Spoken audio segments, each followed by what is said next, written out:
Hey everyone, I'm Frank Jimenez with the Builderall team. In this video, I'm going to walk you through how to upload multiple images to the digital file repository.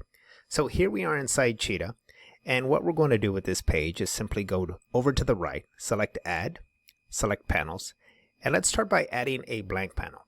Now I have already done that, so I'm going to scroll down to the blank panel.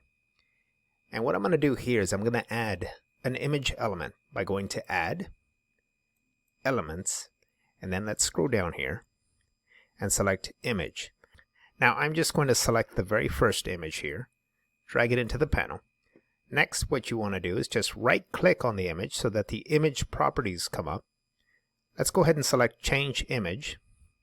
And here is where we will add 4 new photos.